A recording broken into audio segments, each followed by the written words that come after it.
I hope you have had a wonderful day so far with all the amazing classes that have been offered. My name is Lady Ilea Fraser from the Kingdom of Artemisia. I live in the Shire of the River Serpent, which is just recently turned into a full shire. So we're really excited about that in my area.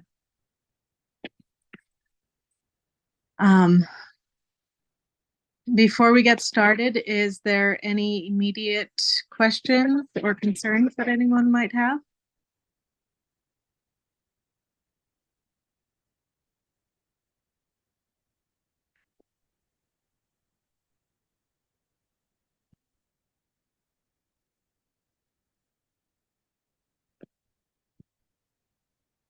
No? Okay.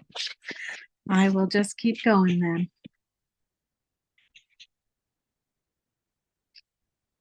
All right. My class is talking about newcomers in SEA garb.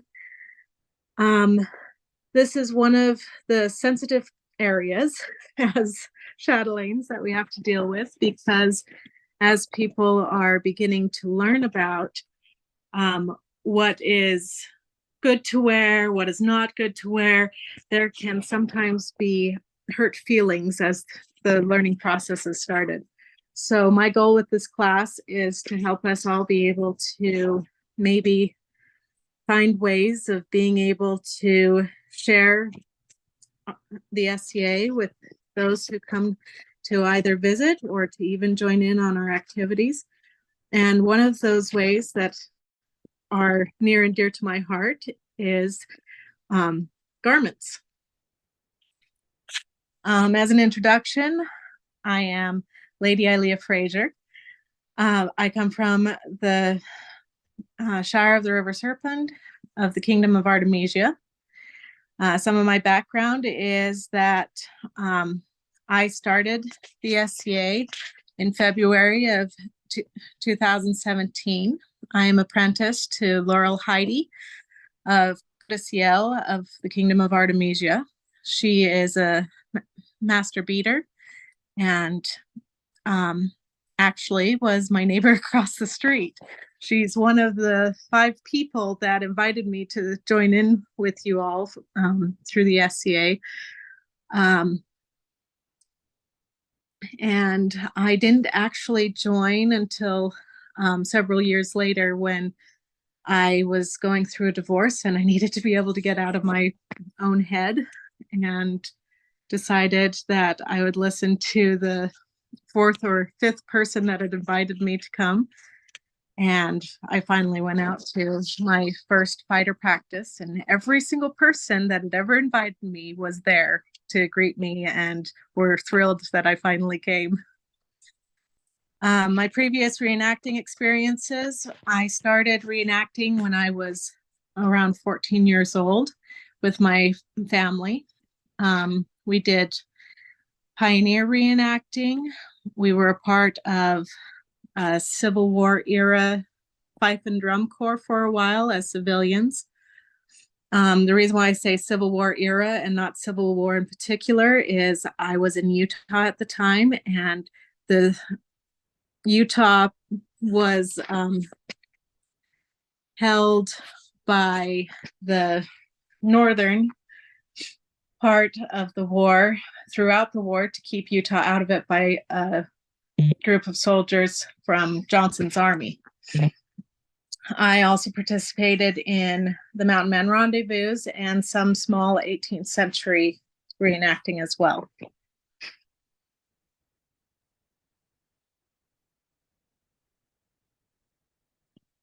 Okay, see there's some chat going on. Just a second.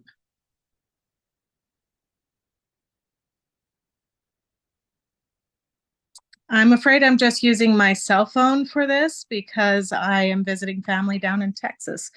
So I'm not sure how to make it much larger than it already is. I'm sorry. Maybe if I turn it to the side, it'll make it larger. Did that make it larger for you? It did. That's perfect. Okay, great. Thank you. All right. So I am the third oldest of 13 children, and we needed to outfit our family every single time. So I'm very sensitive to budget because the majority of my family had special needs. So budgets were very tight as I was growing up. I was also a single mother for several years between 2016 and 2020. I got remarried in 2020 and jumped from 2 children to 7 children. I have been sewing for 28 years, 14 of which was focused on historical clothing and costuming. I tailored my education to be around my desire of recreating historical clothing as a business. I also have worked in costume shops. So when we all come to the SCA, one of the big struggles for a newcomer is to find their niche, where they're going to fit in, how their interests will be able to find root and grow. This is something that is an evolving thing. It is not just newcomers, but as we grow within the SCA, we will find new interests that we want to pursue, and finding friends along the way will help us be able to pursue those. It's important for us as chatelaines to give opportunities to meet and create together in all the different ways that we do within the SCA, and in new ways if those ways come in contact with us, because there, as I tell everyone who comes to my shire, there is as many things in history interest-wise as there are within the modern period. So there's a place for everyone and everything that history has touched. And it's our job as chatelaines to be able to help people find that niche and to help them socialize and be able to find people who have similar interests, breaking out of their shells and being able to grow as much as possible. So a lot of people call it making demos, but I call them activities because it feels a little more welcoming and opening to people to have activities instead. What kind of activities have you guys been able to find useful within your own areas?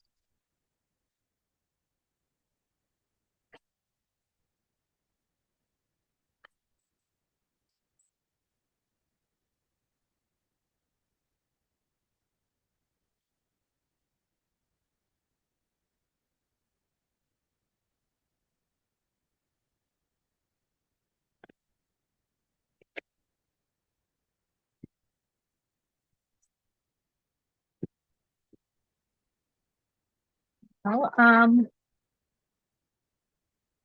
some of the things that I've found that have been good for me is my strengths are within music. Sorry. I have somehow managed to go too far forward. Sorry. Would it help if I read chat to you so you don't have to tab back to it? Yeah, if you could read the chat for me. Be my pleasure. People aren't talking. Yeah, chatters, if you'd forgive me for butchering your names, I'll do my best. Gaedman says, our barony has a spinning group that is really just any fiber art. Oh, excellent. And Patricia says, next week we're having a silk banner painting afternoon at a local community center. That is really fun. I love dyeing banners. And Sarah shares that I just started a chatelaine yesterday, but I've got ideas for a game night. Oh, that's a good place to start.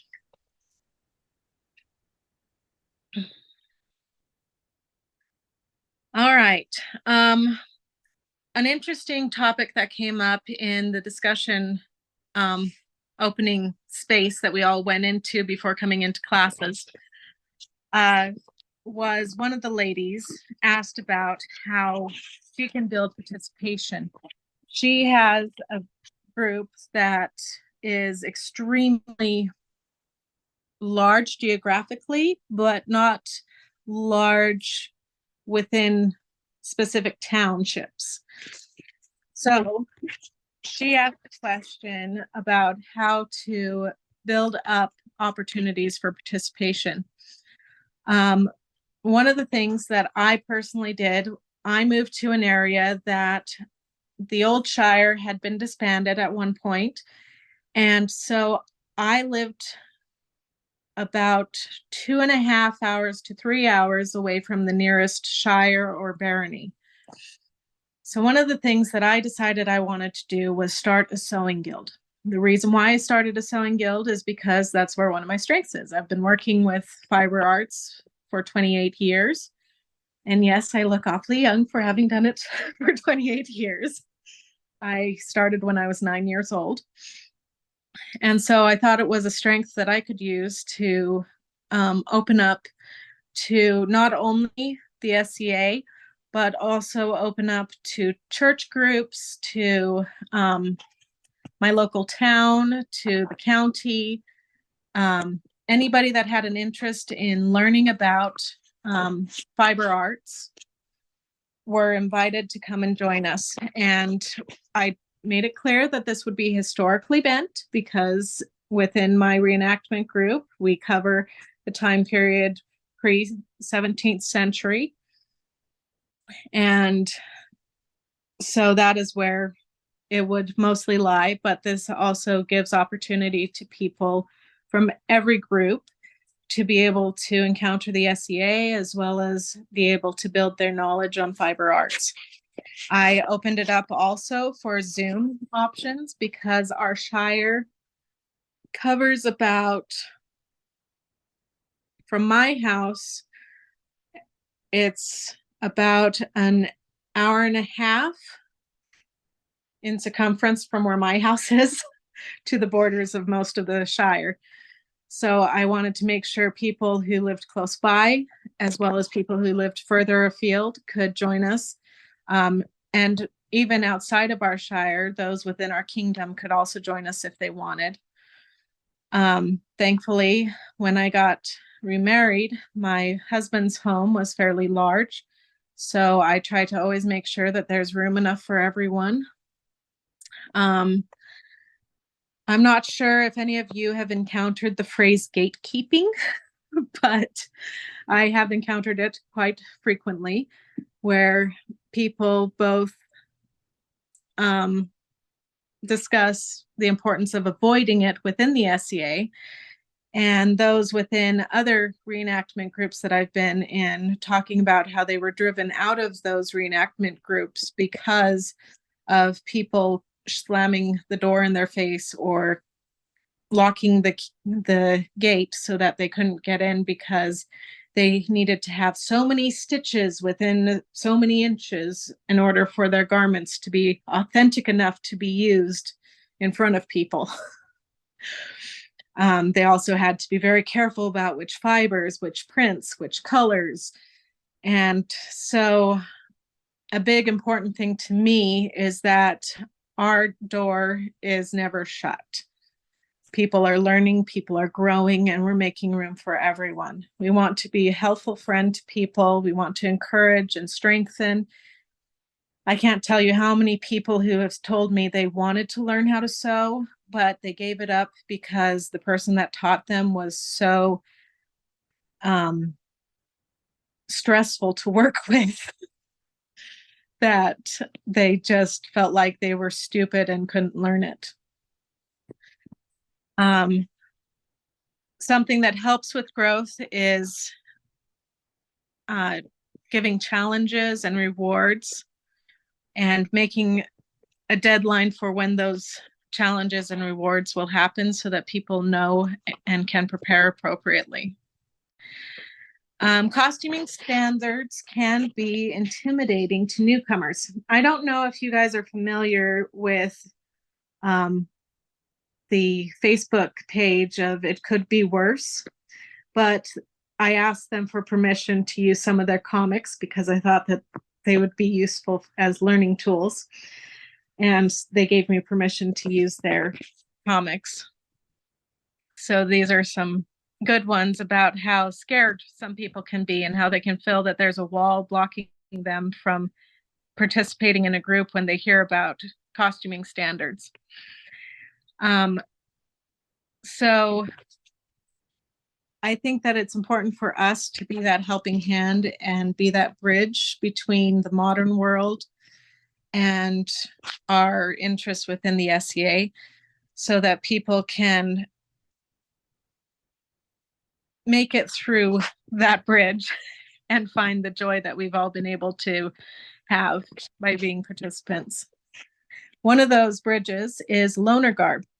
I don't know if everyone does loner garb within their kingdoms and shires, baronies, and other parts of the kingdom. But within Kingdom of Artemisia, both of the shires that I've lived in, we have had the opportunity to have loner garb. Oftentimes, the loner garb is a great way for people to recycle their clothes.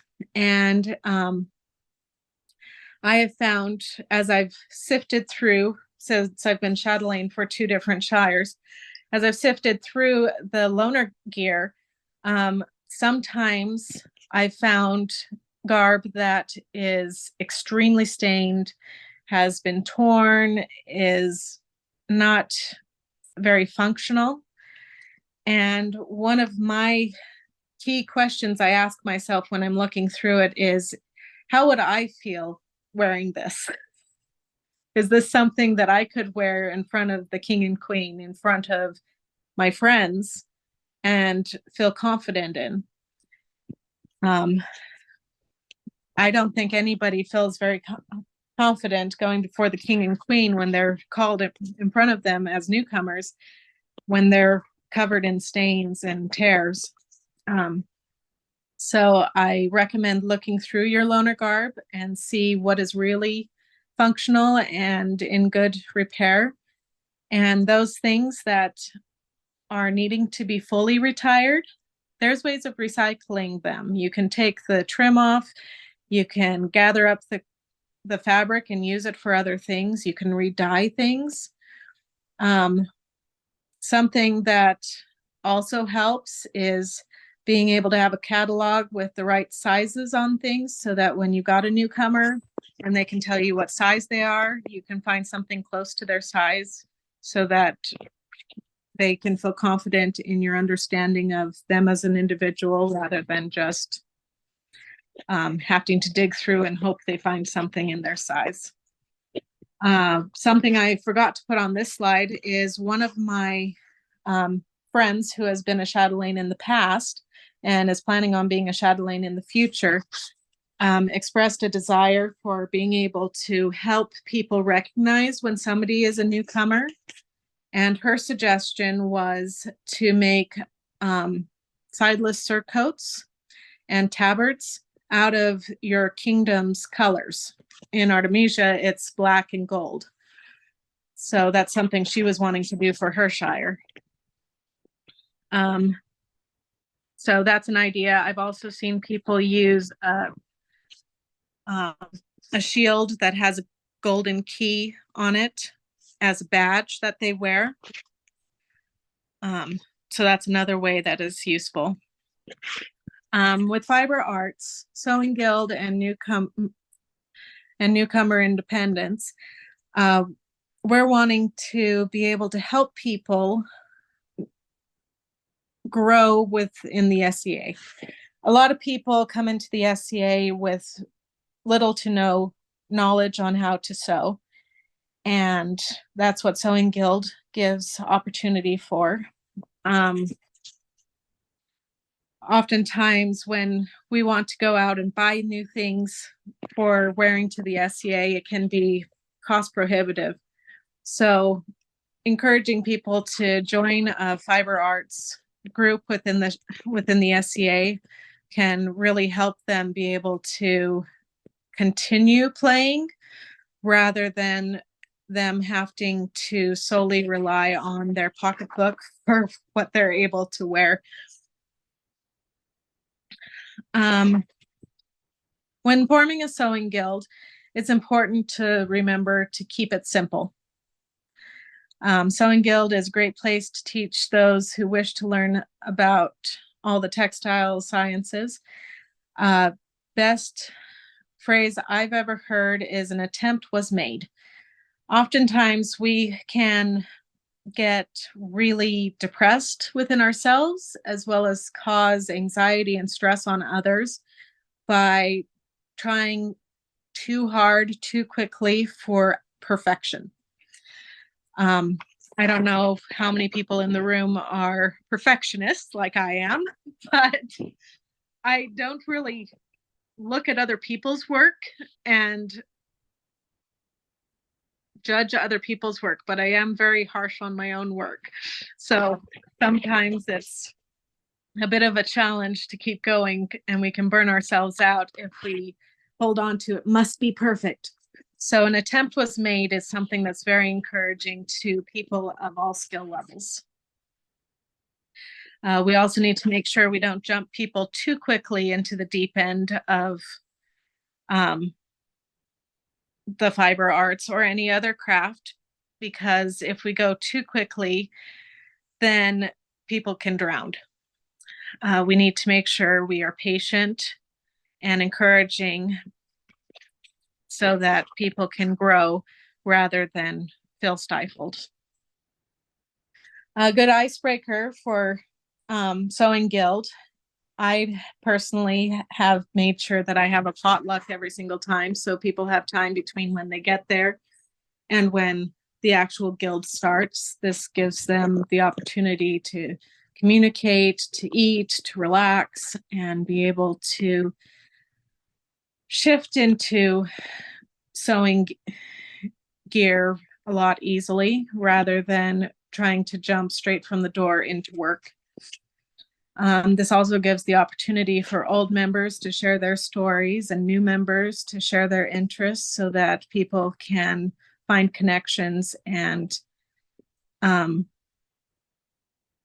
grow together and encourage each other along our path. Something that's important to take into account is accessibility. As I mentioned earlier at the beginning, I am the third oldest of 13. I had 7 special needs siblings with severe disabilities. A lot of the others had learning disabilities and ADHD, myself included. So I feel it's very important to take in accessibility and people's needs. I think it's important, especially as a mother of a child who is hard of hearing, to make sure that those who have linguistical differences or are deaf, that they have an interpreter or some means of learning and education so that they can have full access to what they're going into. I like to also make sure that I warn people that I have dogs, so if they have allergies, they're aware. I also like to make sure that with the potluck that we know if there's any food allergies, so we don't end up with somebody having anaphylactic shock. And if there's people with limited mobility, I like to know about that ahead of time so that I know whether I am going to have everybody in my costume shop, which is in the basement, or if I need to move the sewing machines upstairs for Sewing Guild. Is there any other accessibility experiences that you guys have come across that might be helpful with tips that could help those that are in the class?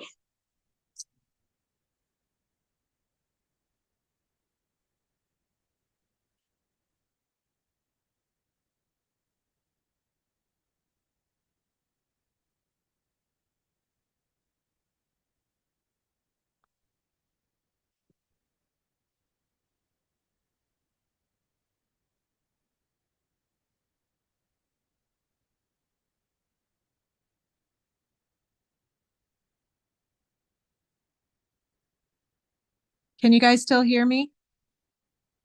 Yes. Okay. I see Patricia said 20 years ago she started in the SEA by showing up at the local weekly sewing night, and that she had nothing to wear. Yep, that's very good. Sewing Guilds is a great place for people to start with that. Was there any other comments that I've missed? There's a couple of new ones beneath that. Okay.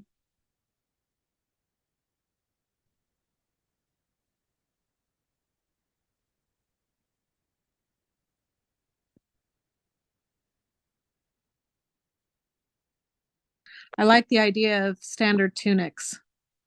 That's a really good idea, Sarah.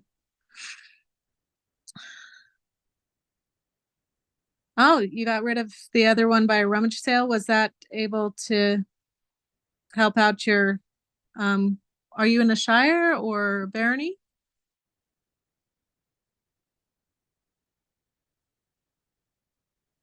Nice. Um, I'm sorry, Cadman Adelgard. Am I reading that correctly? I'm ADHD sewing. Does structure help? Yes, structure does help, but structure can also hinder. So you need to have enough structure that you're helping, but you also need to have flexibility in your understanding and as well as in your structure so that people know how to move through and know what the end goal is, but they also have the ability for navigating that with their neurodivergence. I personally have severe ADHD and dyslexia, so that can sometimes cause some hindrances within my work. It also makes me change the way that I'm sewing quite frequently. So I found that while I'm teaching people to sew, they'll sometimes say, hey, wait, you taught us to do it this way last week. What are we doing this week again? And I just tell them that the reason why I'm teaching them a new method is because each brain works differently. And sometimes something that will make sense for one brain may not make sense for another. So I like to show different ways of doing that. It's not just because I'm giving an excuse. It's because I myself, my brain will work well with a project one way for an extended period of time. And then suddenly it will decide that it wants to do things a different way. And I've had to learn flexibility with that.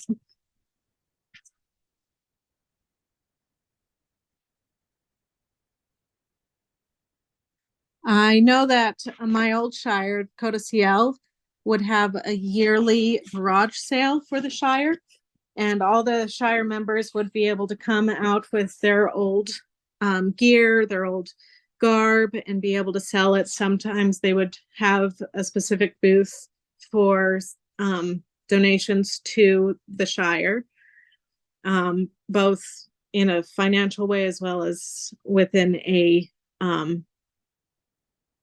loaner gear way as well.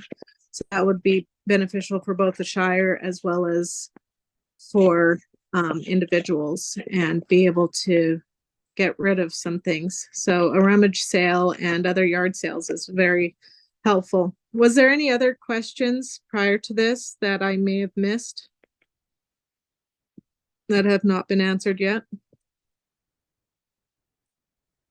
before I move on?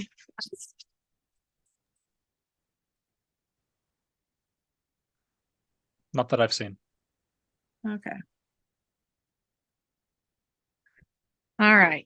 So setting up your shop, organization is very helpful to every brain. When you're setting up or starting your sewing guild, it's important to have a space that is open and welcoming so people with claustrophobia can find their little space. Those that are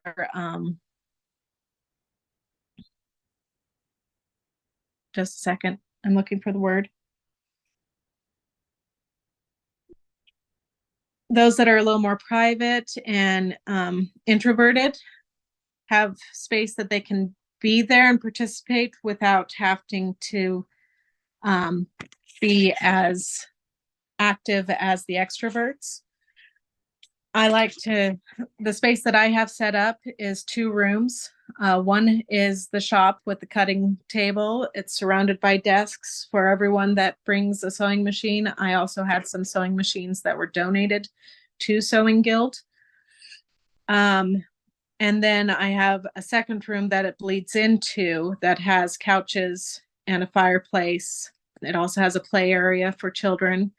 That way, those that want to be closer together can be, and those that need a little bit of space can also have their space. You want to have a space that is organized to a point that makes it easy to access the tools.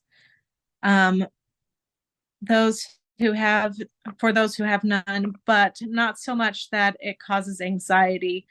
Some people, when they have organized, have a specific way of doing things, and there's nothing wrong with that.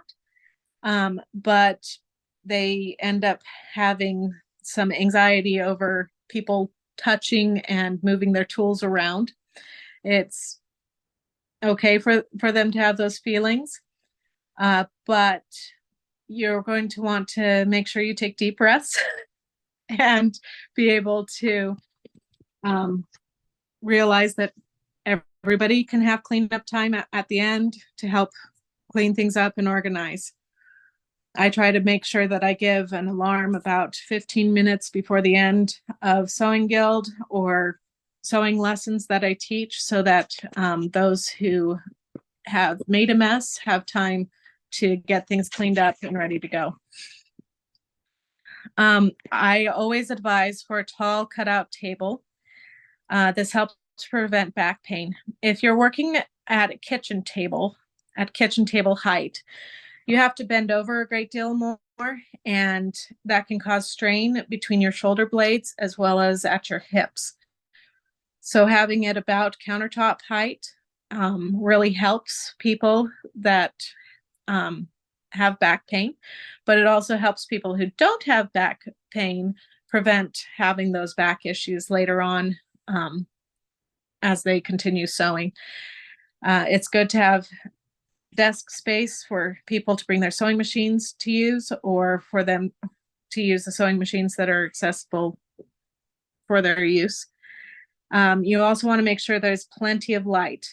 People who do handwork, if they are working in a slightly darker space, can have eye strain caused, which causes migraines, as well as can damage your eyes. So you want to make sure that you're in a well-lit area.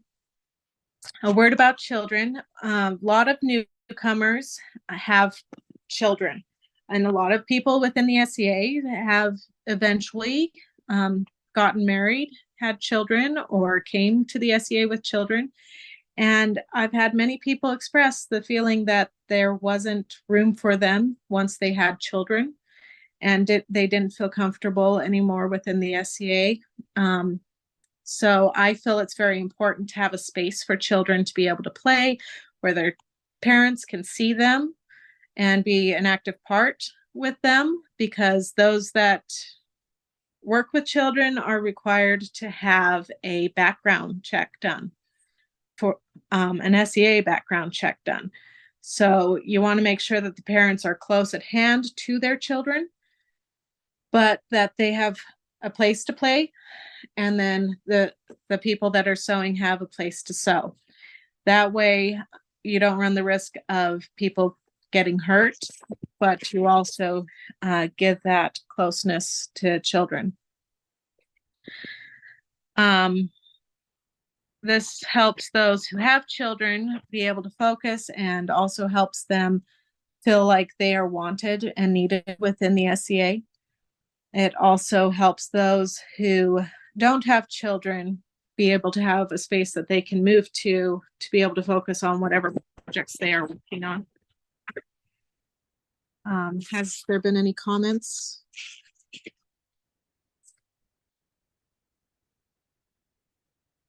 There hasn't. So I am planning available for anybody to be able to write down their ideas. I just wasn't sure how to go about doing that. So that's for note taking. My suggestion for first class would be to evaluate where people's knowledge levels are and start by teaching a class on how to take measurements. This is something that's going to help them be able to start their GARB soon. It will help them be able to understand how to take measurements for their friends when they invite their friends to come. And everybody probably should have their measurements taken, I would say, about every 6 months or so, because a lot of people fluctuate in sizes quite frequently. And it just helps you be able to maintain whatever garments you have by knowing if you need to let them out or if you need to retire them. It helps you be able to change your patterns according to what you need. Second class that I would suggest would be teaching about fiber arts. One of the touchy subjects for people who have felt the sting of gatekeeping has been being told that their clothes isn't authentic. One of the things that I try to use to help newcomers is by having a textile identification class so that they can understand where fibers came from, what they're made out of, what time period they were used in, and what the pros and cons of each different fiber is. This helps them be able to make educated decisions when they're choosing their garments that they're going to wear, as well as when they're choosing fabric to work with. I have a sheet that I've made that talks about the different time periods, pros and cons, what type of shrinking to expect, how to treat the fibers. And then my favorite part of this class is when we get to burn fiber. So I pull out a bunch of candles or lighters and plates and mystery Ziploc bags of different fabrics and have everybody go outside and burn their fabrics and find out what is in their bag and how to tell what they are. So linen will often make a very clean, light gray ash. It smells like firewood, as does cotton, as does rayon. Your protein fibers, wool and silk, will smell like burning hair, and it will form a small ball, but when you press on it, it'll have a gritty, breakable ash.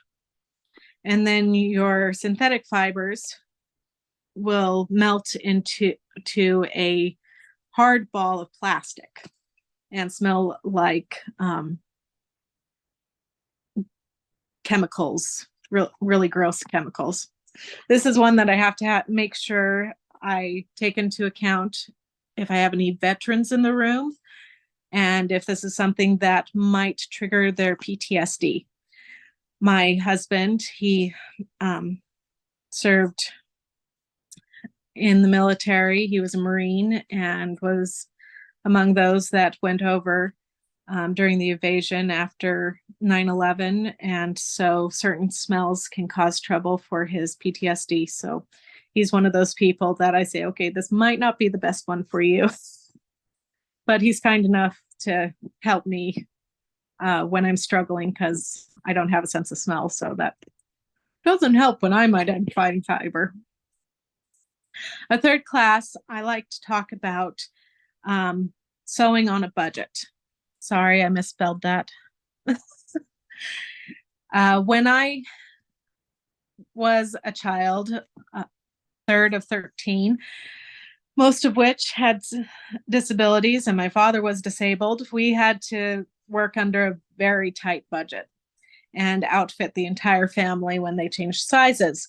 So my mom and I would go to DI, Savers, Goodwill, Somebody's Attic, and other thrift stores to find our fabric needs.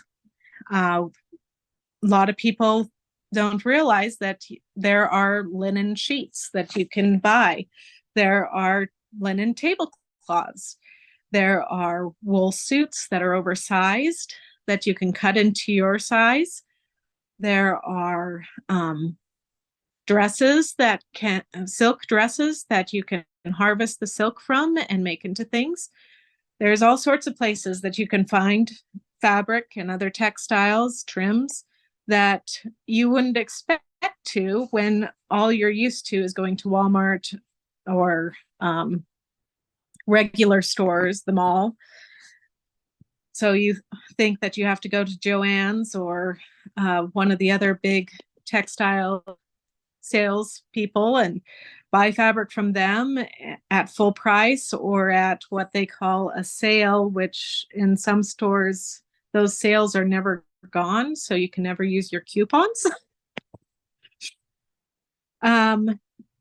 But you can actually find a lot on Etsy and on other online thrift stores that you can harvest and turn into garb, which can be fairly close to authentic. You just have to be willing to look outside the box and not get too locked into having to have brand new fabric.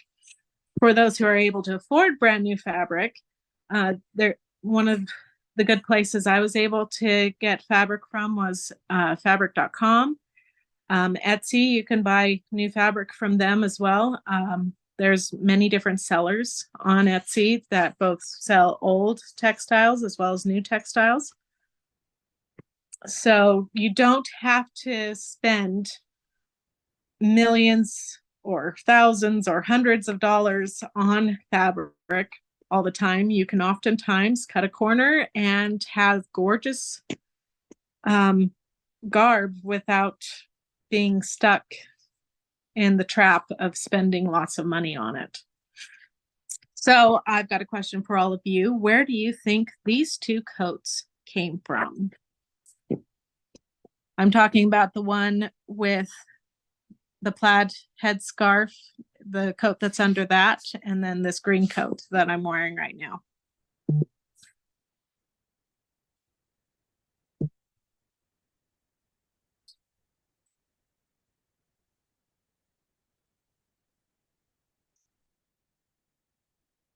Any guesses?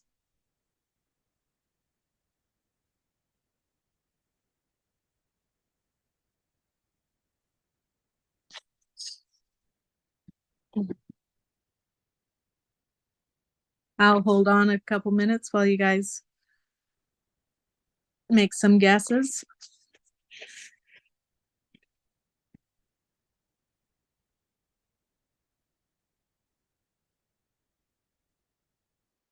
The green coat in the picture with the spinning wheel was a man's suit. And I believe it was a 3X man's suit that my friend sized down to my size. And she just cut it up and voila. I've got a suit with all the right seams, all the right parts of an Elizabethan jacket.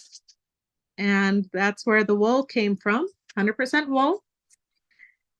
The other jacket was, any guesses?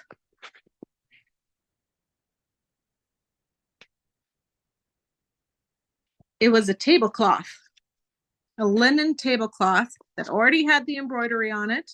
My friend didn't have to worry about spending lots of money on it, and she actually went through and embroidered little thistles in the along the edges of the bottom of the jacket for me. She made this for me when I was going through my divorce, and she just asked for my measurements and surprised me with it.